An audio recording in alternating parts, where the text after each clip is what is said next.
여러분에게 좀 양해의 말씀을 드리고 싶습니다. 제가 지난번에는 로마서 7장 24절 1부로 오면서 2부를 제가 말씀드린다 했는데, 오늘은 그 2부가 아니라 예언이 주어진 목적은 빛을 비추기 위함이라는 성경을 연구하다 보니까 이걸 먼저 해야 되겠다는 그 마음이 있어서, 로마서 7장 2부는 다음 기회로 미루겠습니다.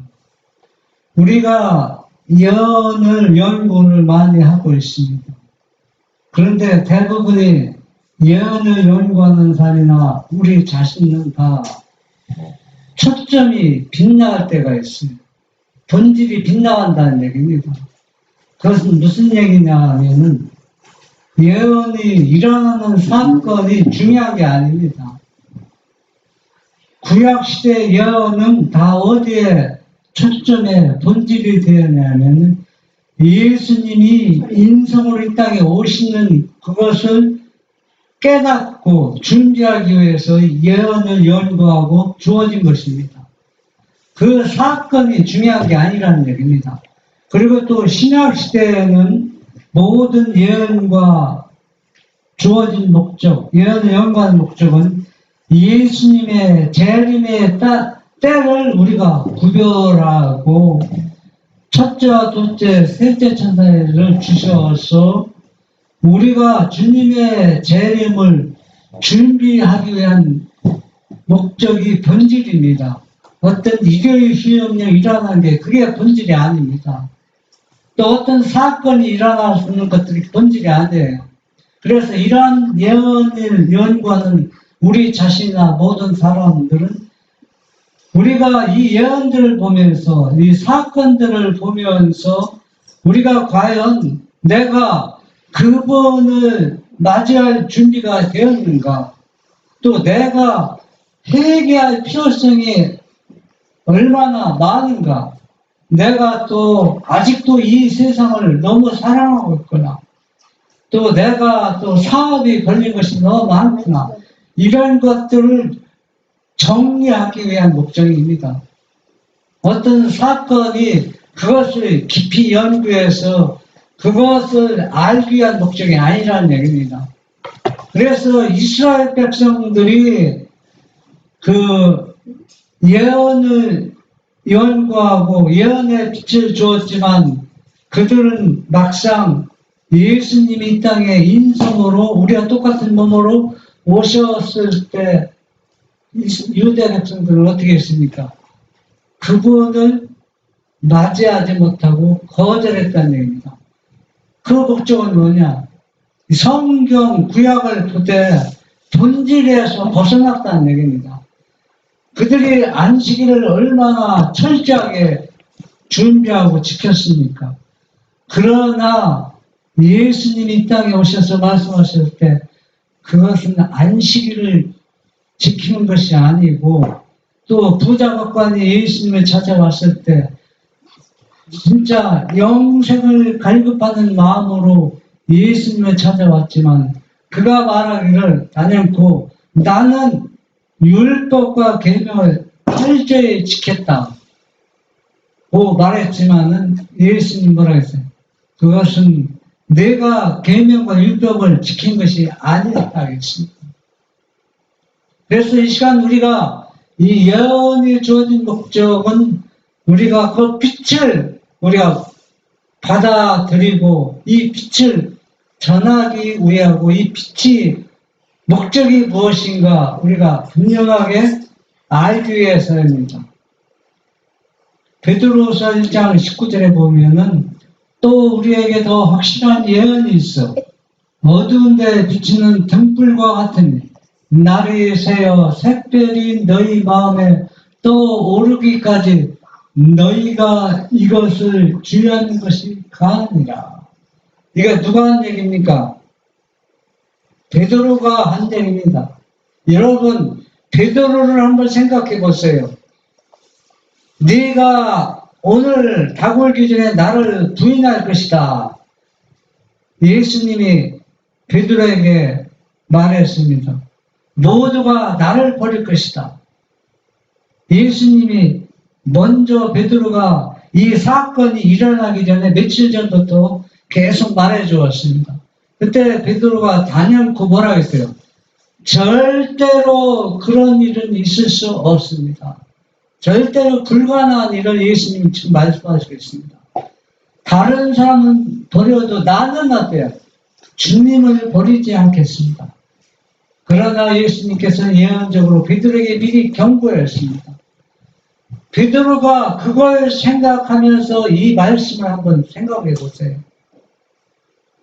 우리가 성경을 보면 본대로 그대로 문자 그대로 받아들여야 할 내용이 있고 또 상징적으로 표상으로 받아들일 말씀이 있습니다. 그런데 사람들은 문자 그대로 받아들여야 할 말씀을 상징으로 받아들이는 사람이 있고 뒤죽박죽 이렇게 성경을 보고 있습니다. 다른 사람이 아니라 내 자신이 그렇게 하고 있다고 했습니다. 그래서 여기 보면 베드로가 말씀하기를 우리에게 더 확실한 예언이 있어. 이 예언은 목적은 뭐냐? 빛인데 등불은 어두움을 밝혀주는 겁니다. 어두움을 밝혀서 어둠이 사라지도록. 날이 새면 어때요? 날이 새면 샛별이 빛이 잃습니다. 샛별이 떠오르기까지, 그러니까 날이 환할 때까지 이 예언을 연구하고 주의하는 것이 가하다는 얘기입니다. 밤새 그게 아니라 마음에 샛별이 떠오르더라고. 밤새워서 하지 마라. 이 구원에 대하여는 너희에게 임할 은혜를 예언하던 선지자들이 연구하고 부지런히 살펴서. 여러분, 샛별이 떠오르기까지라는 얘기는 샛별은 새벽의 반짝입니다. 그러면 그렇게까지 연구하라는 얘기예요. 샛별이 떠오르면 낮이 환하면 더 밝은 빛이 주어지잖아요. 샛별보다. 그러면 저기 작은 빛으로 모아가지고 큰 빛이 되도록 해라는 거지. 이거는 베드로전서 1장 10절에 말씀입니다. 이 구원에 대하여 너희에게 임할 은혜를 예언하는 선지자들이 연구하고 부지런히 살펴서 이렇게 한 사람들은 예수님이 초림했을 때 다 예수님의 초림을 영접했습니다. 그러면 이게 무슨 얘기냐? 우리 시대 재림의 때도 똑같은 현상과 역사가 일어난다는 얘기입니다. 그러니까 그 예언을 바르게 샛별이 떠오르기까지 연구한 사람들은 주님의 재림을 어떻게 해요? 증거하는 사람들이. 증거하고 맞이할 사람이 되는 겁니다. 여러분 아무리 예언을 연구해도 샛별 안 떠오르면 안 되겠네. 예수님이 재림할 때 엉뚱한 소리입니다. 심판이 없다고 하지 않나. 또 예수님은 한 번 구원받았으면 끝나지 뭘 또 구원 필요하냐. 또 죄의 용서가 필요하느냐. 이 예언을 올바로 이해하지 연구하지 않아서 좋습니다. 예언을 연구하는 목적은 무엇을 밝히기 위해서? 이 진리를 온전히 이해하고 깨닫는 게 목적입니다. 어떤 사건을 낱낱이 파헤쳐서 사건을 해보는 게 목적이 아니라는 얘기입니다. 특별한 일을 위하여 태어난 요한. 이 지구 역사의 각 단계마다 하나님은 그의 사업을 추진해 나갈 대리자들을 갖고 계셨다. 그들은 그 사업을 하나님께서 정하신 방법대로 해야만 하였다. 침례 요한은 한 특별한 일을 맡았는데 그는 그 일을 위해서 출생하였고 하나님은 그를 지명하사 그 일을 하게 하셨다. 그 일은 주의 길을 예배하는 일이었다. 그의 광야 봉사는 매우 인상적이었고 예언의 문자적 성취였다.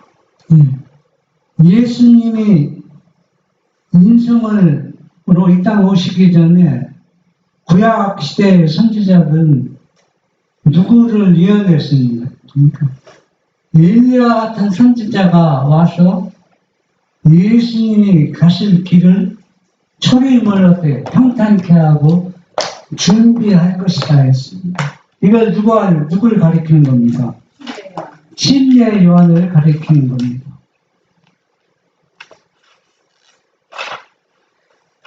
적합한 학교가 없었음. 선지자 요한에게 맡겨진 큰 일이 있었지만 지상에는 그가 다닐 만한 학교가 없었다.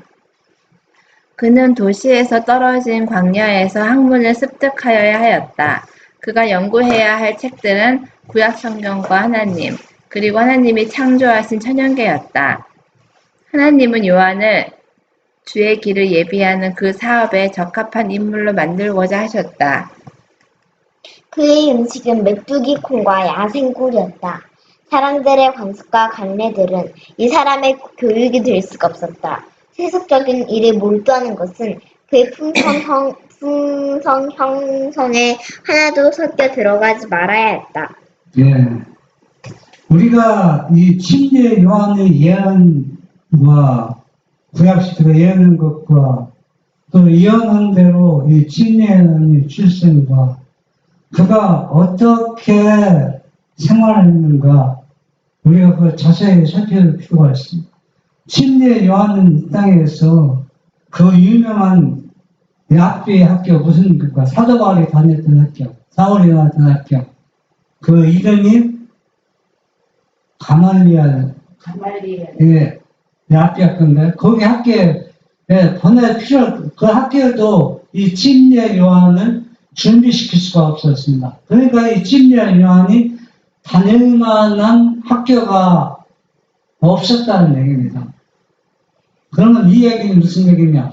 오늘날 주님을 재림을 맞이할 수 있는 준비시키는 학교가 있느냐? 오늘날 똑같은 현상이 벌어지고 있습니다. 그래서 침례 요한은 그 유명한 학교에서 연구하고 공부한 것이 아니라 광야에서 누구와 하나님으로부터 직접 또 천연계를 통해서 또 성경, 구약 성경을 통해서 요한은 주의 길을 예비하는데 적합한 인물로 되어가고 있었다는 얘기입니다. 그의 음식은 또 뭐였습니까? 오늘같이 우리가 먹는 것처럼 그냥 막 복잡하고 그런 음식이 아니라 아주 단순한 겁니다. 메뚜기콩. 메뚜기 콩이 탁탁 튀는 콩이 있어요. 오, 맛있겠다. 콩이 메뚜기처럼. 그래서 메뚜기 콩이라고 합니다. 그리고 그는 야생꿀입니다. 야생꿀 얼마나 좋습니까? 이 단순한 식사를 통해서 이 땅에 사는 그 관습과 관례들을 통해서는 무엇을 준비할 수가 없다는 얘기예요. 침례 요한이 주의 길을 예비하는데 준비할 품성을 형성할 수가 없었다는 얘기입니다. 그래서 여러분들이 그렇다고 해서 콩하고 메뚜기만 먹으라는 얘기가 아닙니다. 콩하고 꿀만 먹으라는 얘기가 아닙니다.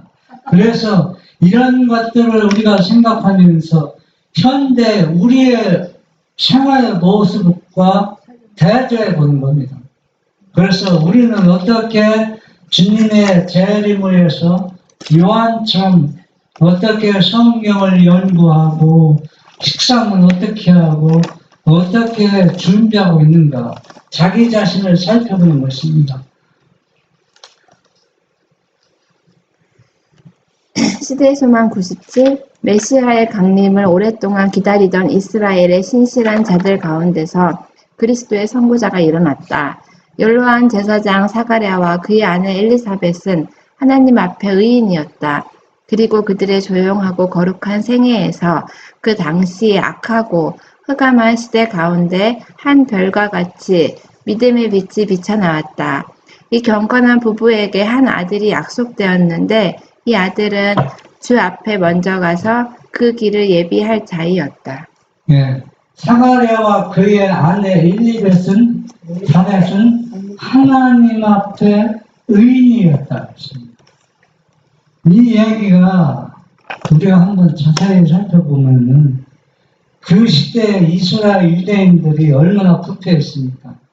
하나님에게서 멀리 떠나 있었는데 이 부부는 산중에서 생활했다 했습니다. 산중에 살면서 어떤 일이 있을 때만 예루살렘에 나와서 하나님께 헌신한 일을 했습니다. 그래서 이 부부를 하나님은 뭘 봐서 의인이라 일컬음을 받도록 얼마나 조용하고 거룩한 생애에서 악에 전혀 물들지 않고 생활했다는 얘기입니다. 그래서 이 부부들 앞에서 한 아들을 주겠다고 약속한 겁니다. 하나님이 약속할 때는 아무한테 약속하는 게 아니에요. 그 약속들을 실행할 수 있는 누가 해야 돼? 준비된 사람을 찾아서 그 약속을 하신다는 얘기입니다. 그러면 우리는 오늘과 똑같습니다. 우리가 셋째 천사의 기별을 주시겠다고 예언하고 약속했습니다. 그러면 이 기별, 이 진리를 선포할 수 있는 준비된 사람만이 하나님께서 이 기별을 주신다는 얘기예요. 아무나 셋째 천사 기별을 전하는 게 아니에요.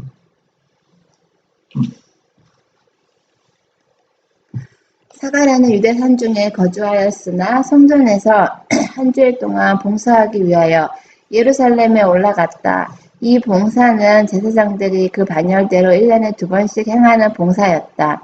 마침 사가랴가 그 반열의 차례대로 제사장의 직무를 하나님 앞에 행할새 제사장의 전례를 따라 제비를 뽑아 주의 성전에 들어가 분향하였다. 네. 우리는 살아가는데 불편한 게 많이 있습니다. 저희 불편을 덜기 위해서 생활을 편하게 해서 우리는 자꾸 도시로 자꾸 나오고 도시 주변에서 생활하기를 원합니다. 왜냐하면 모든 게 다 편하잖아요. 그런데 이 부부는 산중에서 거주하였다고 했습니다.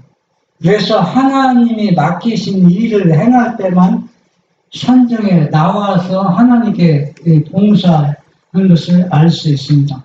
그러면 주님의 재림할 때도 우리가 이걸 살펴볼 필요가 있어요. 주님의 재림을 맞이하는 사람들도 이 의인 사가랴 부부처럼 그렇게 살아가는 것이 우리가 하나님의 뜻인지 또 우리의 뜻이 무엇인지 말씀 살펴보면서 우리는 우리에게 이 셋째 천사의 기별을 우리에게 일치도록 약속한 능력을 주시려면은 이 사가랴 부부처럼 준비된 의인이 돼야 됩니다. 그렇지 않으면 이 기별을 주시지 않습니다.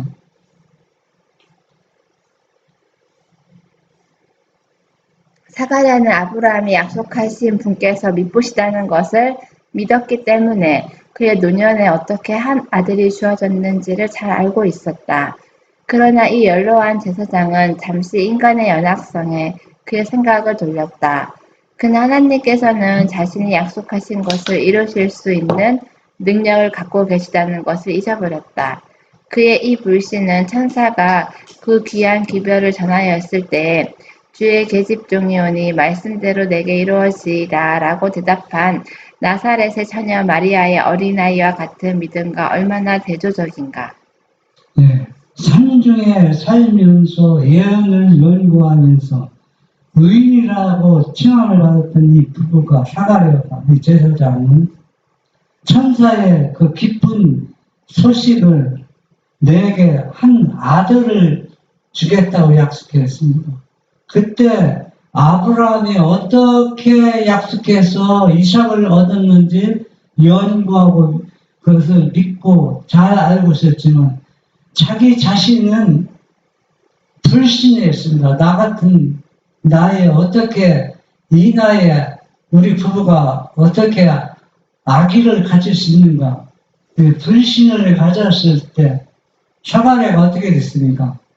아들을 낳아서 이름을 짓기까지 덩어리가 되겠다 했습니다. 그러나 나사렛에서 사는 누구? 마리아는 어떻게 했습니까? 나사렛에서 마리아가 사는지 제가 찾아보지 않아서 잘 모르겠는데 하여튼 요셉의 고향이 나사렛입니다. 마리아 고향은 나사렛인지 베들레헴인지 잘 모르겠습니다. 그러나 이 마리아는 천사가 나타나서 뭐라 했어요? 내가 뭘 가질 거야? 아들을 갖겠다는데 사가랴가 네가 아들을 갖겠다는 말과 시집 안 간 처녀 마리아가 아들을 갖겠다는 건 뭐가 더 믿음이 필요합니까? 마리아. 마리아가 더 믿음이 필요하지. 그런데 이 마리아는 어떻겠어요? 말씀대로 이루어지게 일다 그렇겠습니다. 얼마나 이 처녀 마리아는 믿음이 얼마나 신실한지 엿볼 수가 있습니다. 할아버지, 근데 궁금한 게 있는데 예. 왜 엘리사벳이랑 사가랴는 마리아보다 둘이 살지 않고 상속해서 그렇게 살아서 이렇게 했는데 왜 마리아 가족이 예수님의 어머니가 되었나요? 그러니까 우리가 이 성경을 보면은 환경과 이것도 중요해서 제약을 피할 수는 중요했지만 어떤 환경이라도 말씀 안에 가면 그 환경을 극복하고 이 마리아 부부처럼 악에 물들지 않고 살 수 있다는 것을 보여주는 것입니다. 마리아 부부? 은별이가 물어본 게 마리아. 그러니까 마리아는 산중에 살지 않았지만은 그러나 그 사악한 그 동네에서 어떻게 해요? 의인이 되어 의인 생활을 했다는 얘기예요. 물들지 않고 영향을 받지 않고.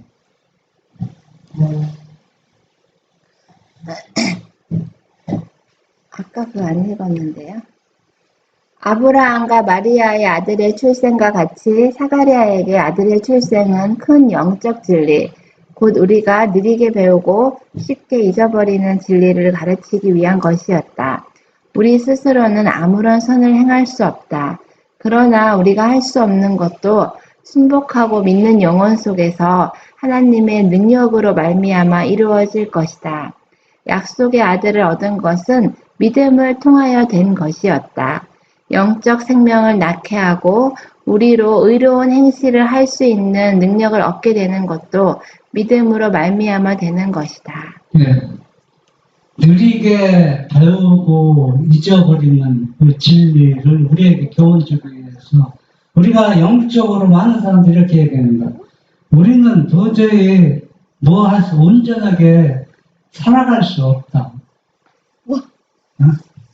그러니까 죄를 안 짓고는 우리가 이 땅에서 살 수 없다는 얘기입니다.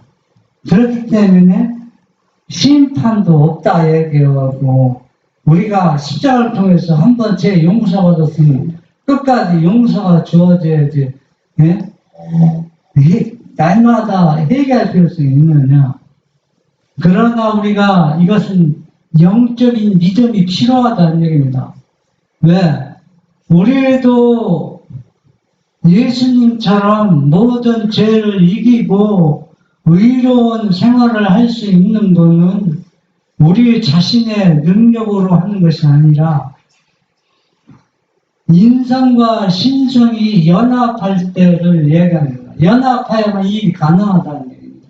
그 얘기는 무슨 얘기냐 하면은 예수님께서 완전한 속죄물이 되시고 부활하셔서 그 부활하신 그분의 영을 통해서 우리가 완전히 죄를 회개하고 또 죄를 이길 수 있는 능력을 주시는 겁니다. 그걸 믿음으로 받아들이는 것이 믿음으로 말미암아 의라는 얘기입니다. 그러니까 육신에 대해서 우리가 완전히 죽어야 됩니다. 죽고 다시 누구와 같이 사는 겁니까? 예수님과 같이 다시 부활하는 겁니다. 그렇게 될 때 우리는 뭐가 율법을 지킬 수 있고 온전한 사람이 될 수 있고 예수님을 온전히 닮아갈 수 있다는 얘기입니다. 그러니까 율법이라는 얘기는 죄인들에게 주어진 것이 아니라 회개한 영혼들이 지켜야 할 율법입니다. 그래서 이 율법을 지킬 수 있게 뭘 주겠다는 얘기예요. 너희를 의인으로 칭의와 믿음을 나누어 주겠다는 얘기입니다. 그걸 우리가 믿음으로 불신하지 않고 받아들이는 것을 우리가 그래서 이 말씀을 우리에게 주신 겁니다. 이거 교훈을 주기 위해서. 침례 요한의 시대에는 재물에 대한 탐욕과 사치와 과시에 대한 사랑이 널리 퍼져 있었다. 관능적인 쾌락, 먹고 마시는 잔치가 육체의 질병과 쇠퇴를 일으키고 영적 지각을 흐리게 하고 죄에 대한 감각을 무디게 만들었다. 요한은 개혁자로 설 것이었다. 그는 그의 절제의 생애와 검소한 의복으로 그 시대의 부절제를 책망해야 했다. 그런 까닭에 요한의 부모에게 지시들, 곧 하늘 보좌로부터 보냄을 받은 천사를 통하여 절제에 대한 교훈이 주어졌다. 네. 요한은 개혁자입니다. 개혁자의 생활은 단순하고 복잡하지 않습니다. 요한이 사는 그 시대에는 사람들이 얼마나 재물에 대한 욕심과 탐욕과 사치와 자기 자신의 과시, 자기 자신을 더 높게 드러내기 위해서. 그래서 이렇기 때문에 많은 질병이 예수님이 인성을 이 땅에 썼을 때 그 당시 때보다 질병이 많고 귀신 들리는 사람 많았을 때 거의 없었어요. 예수님은 말씀을 선포하면서 다 오되 다 시간을 투자했어요. 병 고치는데 시간을 투자할 정도로 얼마나 아픈 사람들이 많이 있었다는 얘기입니다. 오늘날도 재물의 탐욕과 욕심, 자기 과시, 조그만 자기가 언짢은 소리는 그냥 참지 못하는 것, 자기 과시입니다. 이런 것들 때문에 우리의 품성이 완전히 영적으로 난장이가 되었다는 얘기입니다. 그래서 우리도 요한처럼 셋째 천사의 기별을 전할 개혁자입니다. 개혁자는 우리가 완전히 생활이 달라야 돼요. 그래야 개혁자로 우리가 부름을 받고 예수님께서 약속하신 말씀에 능력을 주시지 아무한테 예수님이 약속하고 능력을 주는 게 아니라는 얘기입니다. 유다 땅에서 얼마나 많은 사람들이 있었어요. 예언을 연구하고 예수님을 믿는 사람이 많이 있지만 그 중에서 특히 사가랴 부부를 통해서 그 가정을 통해서 개혁자를 하나님께서 주신 것을 준비하신 것을 볼 수가 있습니다. 그러면요, 사가랴 부부가 보면요, 마리아의 언니네 가정이라는 거 아니에요? 품성이 그래서 그렇지. 언니라서 그런가. 유년과 소년시대의 품성은 감수성이 가장 예민하다. 자제력도 이때 습득해야 한다. 노병과 가정식탁에서 그 결과가 영혼에 미치는 감화가 끼쳐진다. 유년기에 형성된 습관은 어떤 천품보다도 더 인생의 투쟁에서 사람의 승패를 좌우할 것이다. 청소년기는 씨를 뿌리는 때이다. 청소년기는 현세와 내세에 우리가 거둘 수학의 성격을 결정짓는다. 요한이 광야에서 하나님으로부터 직접 교육을 받은 것처럼 오늘날 자녀들을 교육하는데 가장 중요한 시기는 초등학교입니다. 1학년부터 6년 동안, 그러니까 6년 동안 교육하는데 이때 교육이 어떻게 교육하냐에 따라서 그 자녀가 꼴져진다는 얘기입니다. 그러니까 이 교육이 세상 학교에서 하는 것처럼 하면은 이 자녀가 나중에 자라서 개혁자도 될 수 없고 주님을 자녀가 되기도 어렵다는 얘기입니다. 그래서 우리는 인생의 투정에서 사람의 승패를 좌우할 수 있는 유년기 시절을 어떻게 교육하는가, 우리가 침례 요한을 통해서 우리가 교훈을 배워야 됩니다.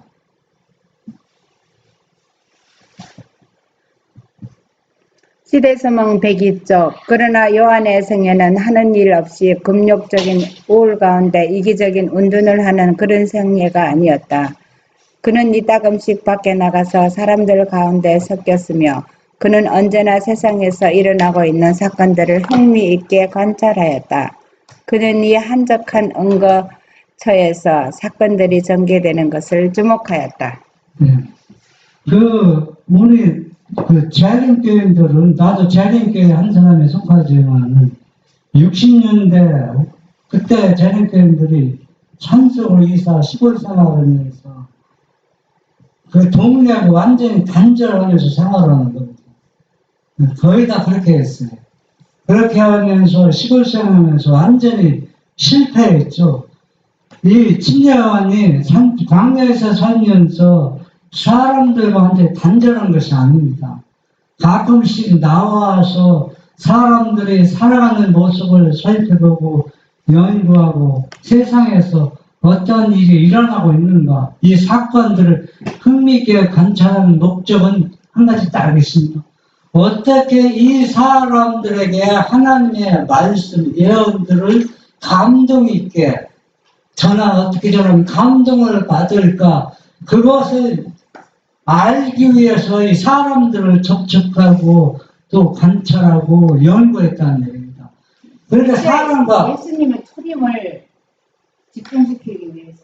단절한 게 아니라는 얘기입니다.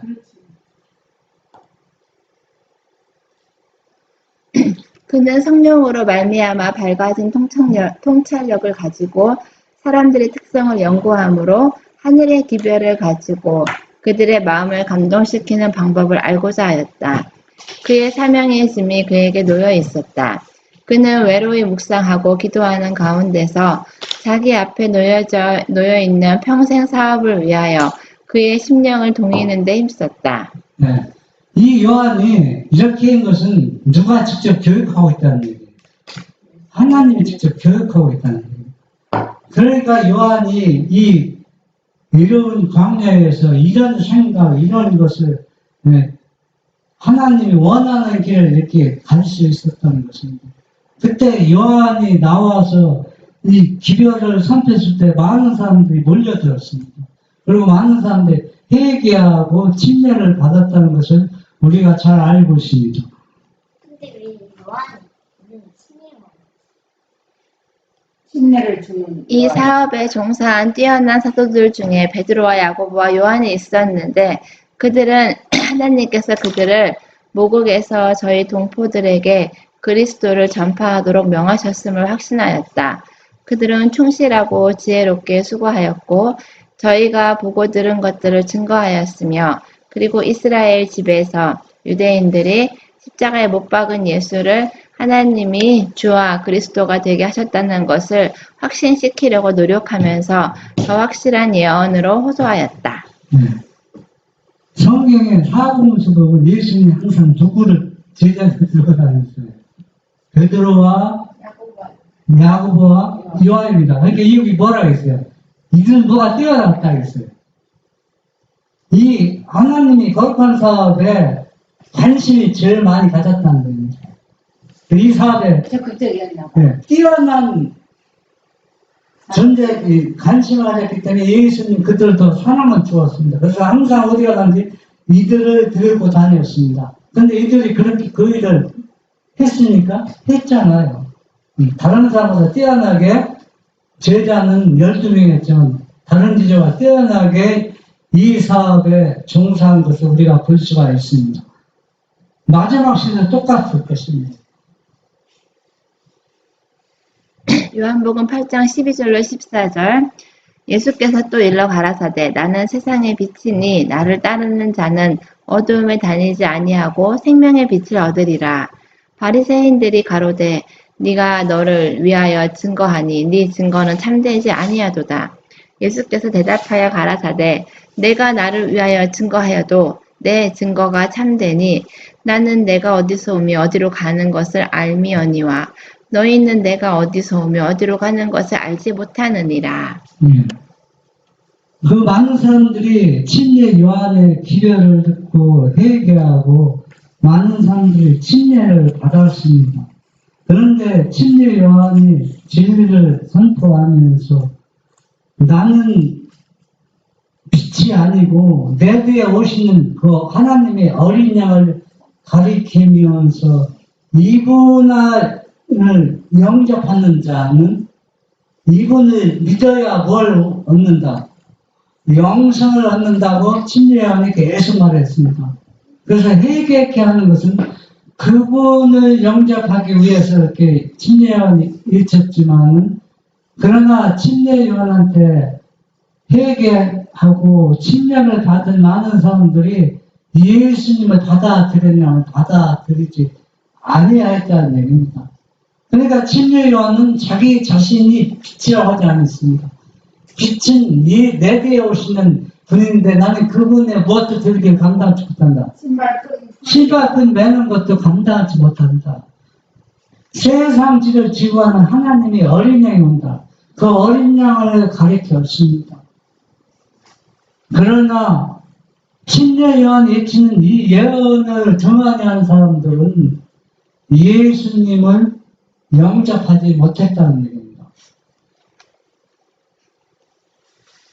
시대의 소망 463 예수께서 이 말씀을 하셨을 때 그는 초막절 예식과 특별히 관련된 성전 마당에 계셨다.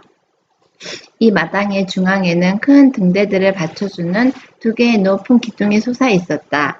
저녁 제사 후에는 모든 등에 불을 켜서 그 빛으로 온 예루살렘을 비추게 하였다. 이 예식은 광야에서 이스라엘을 인도한 불기둥을 기념하였으며 또 오시는 메시아를 가리키는 것으로 간주되었다. 네. 예수는 자기 자신이 빛이라고 했습니다. 그러면서 이스라엘 백성을 애굽에서 그 종에서 불러낼 때 밤에는 무슨 기둥, 불기둥, 낮에는 구름기둥, 그것이 본인 자신이라는 겁니다. 내가 그렇게 했다 너희들은 했는데 또 이 유대인들과 제사장들과 바리새인들은 매일 양을 잡아서 제사를 예배를 드리지만은 이 메시아가 온 것도 모르는 사람인가 하면은 내가 메시아다 빛이다 아무리 예수님이 얘기해도 이걸 거절하는 것입니다. 그러면은 그 이유가 뭐냐는 얘기입니다. 율법을 안식을 이렇게 철저히 지키면서 또 불기둥과 구름기둥은 이건 다 누구를 메시아를 가리키는 건데 그 메시아가 지금 당신들 유대인들 앞에 서 있는데도 이걸 보는 사람이 거의 없다는 얘기입니다. 이 말씀은 그것을 들은 사람 중에 하나로 말미암아 오랜 후에 장엄한 인용절로 다시 반향되었다. 그 안에 생명이 있었으니 이 생명은 사람의 빛이라. 빛이 어두움에 비추되 깨닫지 못하더라. 참 빛, 곧 세상에 와서 각 사람에게 비추는 빛이 있었나니 예수께서 승천하신 지 오랜 후에 베드로도 역시 거룩한 성령의 감동으로 기록하면서 예수께서 사용하신 상징을 상기했다. 또 우리에게 더 확실한 예언이 있어 어두운 데 비치는 등불과 같으니 날이 새어 샛별이 너희 마음에 떠오르기까지 너희가 이것을 주의하는 것이 가하니라.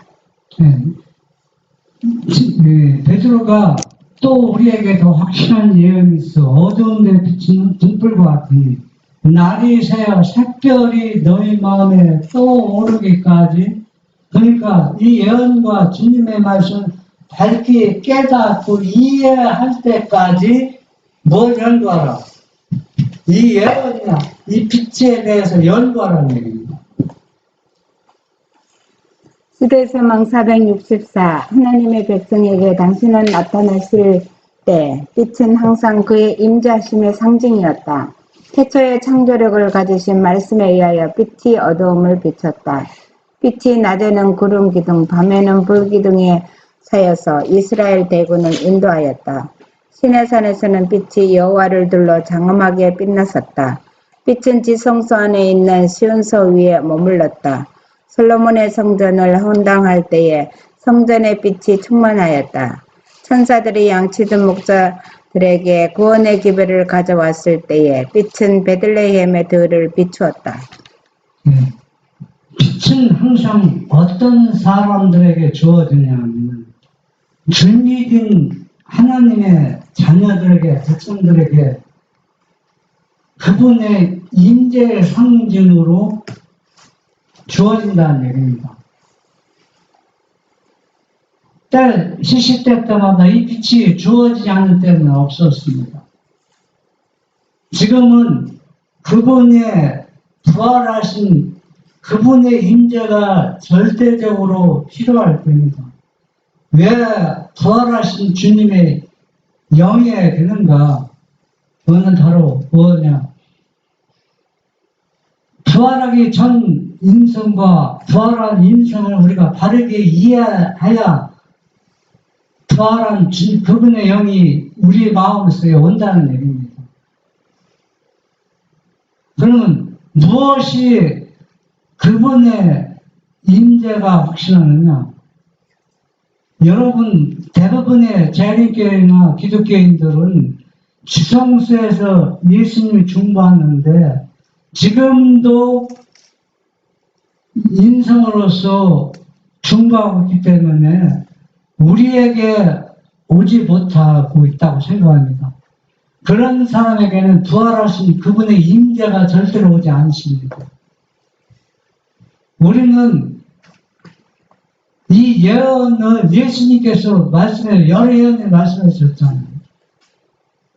내가 다시 하늘에 올라가지만 다시 너희 가운데 와서 내가 영원히 너희와 함께 하겠다. 약속해 주셨습니다. 그런데 예수님은 지성소 안에 꽉 갇혀 있어서 우리에게 오는 영은 부활하신 예수님의 영이 아니고 다른 성령이 와서 예수님을 돕고 있다고 생각하는데 그런 사람들에게 절대로 부활하신 예수님의 영이 임재하지 않습니다. 시대소망 464 하나님은 빛이시다. 나는 세상의 빛이라는 말씀으로 그리스도께서는 자신의 하나님과의 하나님 되심과 또한 온 인류와의 자신의 관계를 선언하셨다. 태초에 어두운 데서 빛이 비추게 하신 분은 예수님이셨다. 그는 해와 달과 별의 빛이시다. 그는 상징과 예표와 애환으로 이스라엘을 비춘 영적인 빛이셨다. 그러나 유대나라에만 그 빛이 주어진 것은 아니었다. 햇빛이 세상에 가장 멀고 구석진 곳까지 비치는 것처럼 의의 태양의 빛도 모든 영혼에게 비친다. 네. 제가 어떤 누구를 비판하고 판단하는 목적으로 제가 이 말씀하는 것은 잘못하면 오해의 소지가 있는데 오늘날 하나님의 기별을 전하는 사람들은 침례 요한처럼 단순하게 하나님으로부터 교육을 받은 것이 아니라 그 랍비들이 인간으로부터 교육받고 인간의 별 이론과 그 철학과 교리적으로 사람들이 그걸 따르고 본받기 때문에 격기를 받는데 그 중에 그 유명한 사도 바울도 개종 오기 전에 사울도 그 랍비 학교 최고의 학교에 다녔지만은 그렇게 그 전통 사람의 유전과 그 교리를 더 중요하게 하기 때문에 빛이신 예수님을 대적하고 그분을 믿지 아니했습니다. 침례 요한은 하나님으로부터 직접 교육을 받았기 때문에 헛된 학문이 그를 곁길로 가지 인도할 수가 없었던 것입니다. 그래서 다음 시간에는 이 사울이 저희가 철저히 회개한 다음에는 자기가 그렇게 열심을 다해서 정직하게 하나님의 일을 했다고 생각했는데 그것이 엄청난 과오와 죄를 지었다는 것을 알고 그는 죽을 때까지 나는 뭐라 했냐면 오라 개수. 개수라고 했습니다. 사도 바울이 자기가 넘어져서 죄를 지어서 그렇게 하는 얘기가 아닙니다. 자기가 너무나 큰 죄를 지었기 때문에 자기는 용서받았지만 자기 자신이 용서가 안 되는 겁니다. 그래서 항상 자기는 죄인이다. 죄수 중에 죄수라고 이렇게 표현한 것을 알 수가 있습니다. 우리들은 침례 요한처럼 단순한 생활과 또 하나님으로부터 직접 교육을 받으면 우리가 곁길로 갈 수가 없습니다. 그분이 인도하는 대로 따라갈 수는 없습니다. 여러분들도 침례 요한처럼 그렇게 생활하시기를 바랍니다. 아멘.